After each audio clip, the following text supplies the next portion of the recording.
work, you know it ain't that bad. Instead of burger, you can have a salad. A little cucumber, a little tomato. Go for a run, don't be a couch potato. Hi there, my name is Adam Loo. I'm the head chef at the Dana Brennan Brickhouse in Charlottetown. Sometimes the fall vegetables will intimidate you. Maybe you're not really sure how you're going to cut this thing into something you can eat. And this is an awkward vegetable as well. It usually can be bigger. So what we're going to do is we're going to show you how we do this in the restaurant. This time it is one of the harder vegetables at first, but it's actually quite easy. The process is very easy.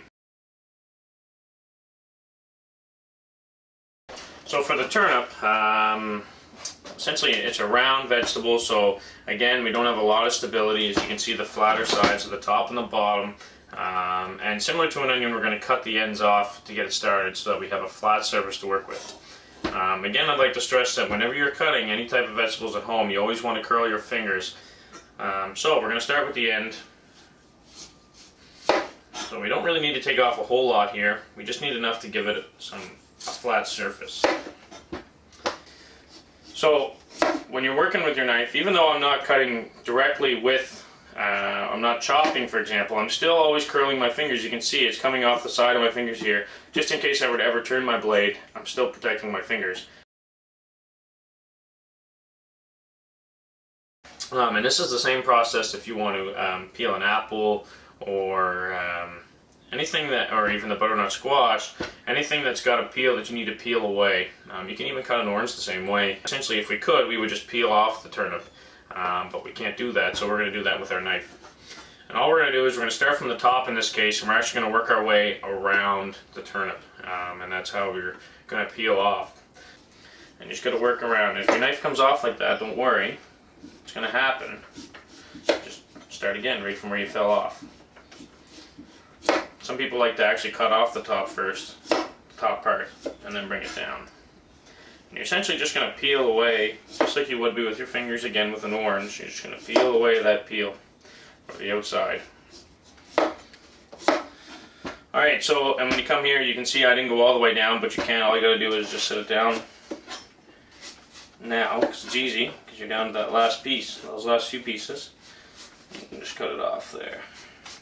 And you can actually see now what we have is a fully peeled and ready to go turnip. What we're going to do is just going to show you a couple of quick ways. If you want to do it at home, generally a lot of people boil their turnip, they can mash it. Maybe you don't want to mash it, maybe you want to keep it in little squares, you want to keep it in some sort of shape. In this case, what I'm going to do is I'm going to show you how to dice it. Because dicing it's really quite easy, and then it gives you that option if you want to keep it whole or if you don't want to keep it whole. Maybe you want to mash it. It just gives you a quick and easy reference. And it's also, if you are just going to mash it, I still recommend dicing it just to get some practice dicing. We're going to do actually a large dice, so we're going to cut it in about as thick as we'd want. And you want to be cutting it into the thickness that you want for the dice to make it easier for yourself. Push down, but don't force it. Always let the knife do the work. At the last piece here, as you can see, I'm only going to be able to cut one more time. Instead of cutting here where you can see the slant is actually on top of my fingers again, you don't want the knife on top of your fingers. In this case, all you're going to do is turn it. And now I've given myself the advantage. And now I can push down, my fingers are secure, and I can cut down. Now all you're going to do is you're going to cut it into the size that you want, and then dice it, just like that. And again, you want to cut down like that. And you want to turn it. Again, my fingers are flush with the knife. And I'm just dicing it, just like that. Some people might want to make if you're doing say you want to do a soup, you want to have some nice turnip pieces in there. Maybe that's a good size rather than the big chunks. That's a better size for if you're eating, in with your potato and carrot and so on. Or if you want to just boil it down and you want to mash it, at least it gives you some practice.